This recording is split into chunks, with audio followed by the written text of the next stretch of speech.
Did you know that a simple compositional guideline can dramatically improve the visual impact of your work? Today we're diving into the power of the rule of thirds. We'll learn what it is, how to use it, and how it can improve your composition of your photographs or even your artwork.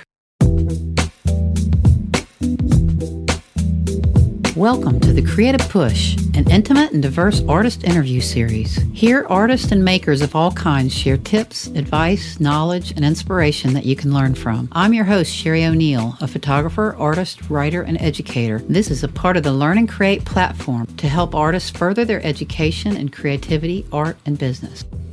Hey everyone! Before we dive into the show, I'm excited to introduce a new segment called Did You Know? Think of it as your quick dose of bite-sized tips and techniques that can make a real difference in your creative journey. And here's the cool part. To bring these lessons to life, I'm leveraging Google's NotebookLM and the talents of these two AI voices. I'm passionate about ongoing learning, so let's learn something new together. I'm excited for this one because we're going to be talking about something that I think a lot of people are interested in and something I'm personally trying to get better at too.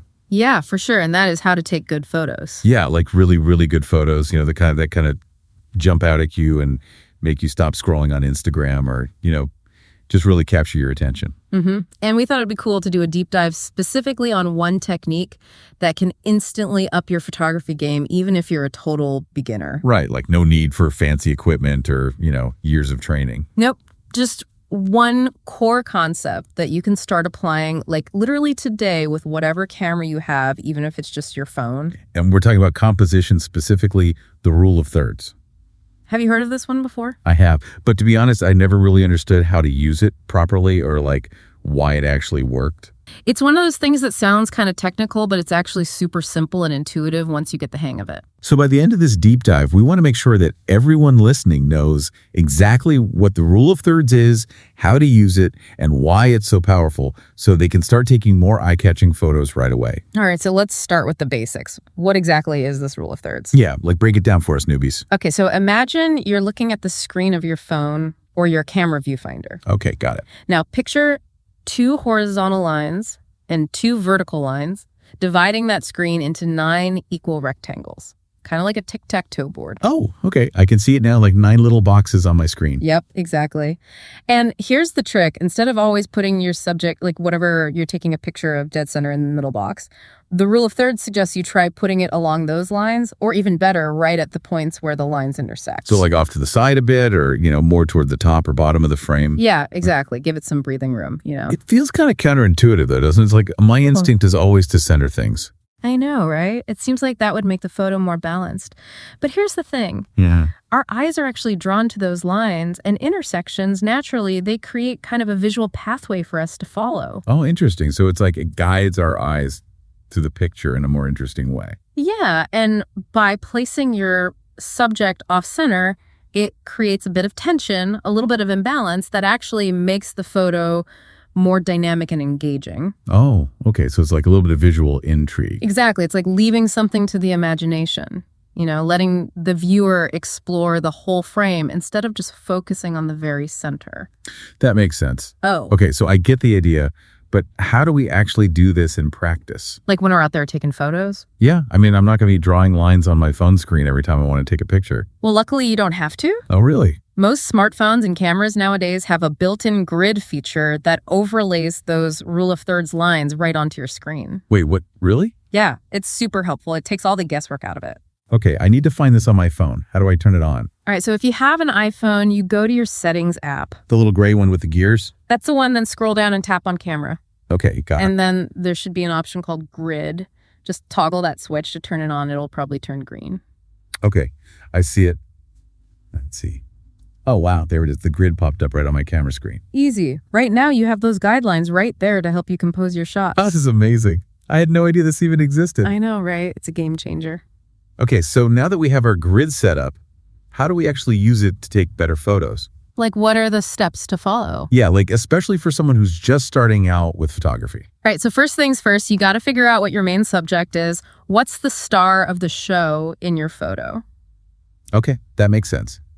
Like, what do you want people to focus on when they look at the picture? Exactly. Is it person a landscape, a flower, an object. Once you know what your subject is, then you can start playing around with positioning it using those grid lines. Okay, so instead of putting my friend right in the middle of the frame when I take their picture, I should try to align them with one of the vertical lines, maybe. Yep, you could do that. Or you could even try positioning their eyes at one of the top intersection points. Oh, because our eyes are naturally drawn to other people's eyes, right? That's exactly. It creates a really powerful connection with the viewer. So I can put my friend a little bit off to the side and then make sure their eyes are lined up with that top right or left intersection point. Yeah, exactly. And don't be afraid to experiment. Try different positions and see what looks best. Sometimes you'll find that putting your subject on the left side of the frame is more balanced than the right side. It all depends on the specific photo. I like that it gives you more creative control. And it's not just for portraits either. The rule of thirds works great for landscapes too. Well, instead of putting the horizon line right in the middle of the photo, which can sometimes feel a bit boring, try aligning it with either the top or bottom horizontal line. So if I have a really dramatic sky with lots of clouds, I could put the horizon line lower down to emphasize the sky. Exactly. Or if you have a really interesting foreground with like flowers or rocks or something, you could put the horizon line higher up to emphasize that. So it's all about playing with those lines and intersections to see what creates the most visually appealing composition. Yep. And it's amazing how much of a difference it can make just by shifting your subject slightly within the frame. Okay, I'm starting to see the light now. So basically, I need to break my habit of always centering everything. Yeah. For the most part, unless you have a specific reason to center something intentionally, try to use those grid lines as your guide to position your subject off-center. Got it. So why does this work so well, though? Like, why is off-center more interesting than centered? Well, it all comes down to visual balance, or in this case, a little bit of imbalance. When everything's perfectly symmetrical and centered, our eyes kind of just settle in the middle and there's not much to explore. Right. It's like there's no visual journey. But when you introduce a bit of asymmetry by placing your subject off-center, it creates that tension and intrigue that keeps our eyes moving around the image. It's like a little bit of mystery, you know? Yeah, exactly. And it also feels more natural because that's how we actually see the world. Our eyes are constantly scanning, taking in different elements, not just fixated on a single point. Oh, that's a good point. I never thought about it like that. So the rule of thirds is really just tapping into that natural way we see things. Wow, this is making so much more sense now. I'm actually excited to go out and start using this. And the cool thing is the more you practice, the more intuitive it'll become. You'll start seeing those grid lines in your mind's eye, even when you don't have them turned on. Oh, that would be awesome to be able to compose a shot without even thinking about it. Yeah, you'll develop that photographer's instinct over time. So is the rule of thirds like a hard and fast rule or more of a guideline? That's a great question. And the answer is it's more of a guideline, a starting point. Okay. Once you get comfortable with it, you'll start to notice situations where maybe centering your subject actually works better, or you might want to try breaking the rule entirely for creative effect. Oh, interesting. So it's not like you have to follow it religiously. Exactly. It's more about understanding the principles behind it and then using your judgment to decide when to apply it and when to break it. So the rule of thirds is kind of like training wheels for your composition skills. Yeah, that's a good analogy. Once you've mastered the basics, you can move on to more advanced techniques. All right. So just to recap for everyone, what are the main takeaways here about the rule of thirds? Well, first and foremost, turn on that grid feature on your phone or camera. It's your best friend. Yeah, seriously. I can't believe I never knew about this before. And then start practicing placing your subject along those grid lines or at the intersection points instead of always centering it. And don't be afraid to experiment. Try different compositions and see what looks best to your eye. Exactly. And remember, it's all about creating visual interest and balance, even though it might feel a bit imbalanced at first. Oh, yeah, that's important. It's that tension that makes the photo pop. And once you start using the rule of thirds, you'll be amazed at how much more dynamic and engaging your photos will become. Okay, I'm definitely going to be playing with this next time I'm taking pictures. This is awesome. I'm excited for you to try it out now that you have this knowledge. Go forth and create beautiful compositions. All right, well, this has been super helpful. Thanks so much for breaking it all down for us. My pleasure. It's always fun to talk about photography.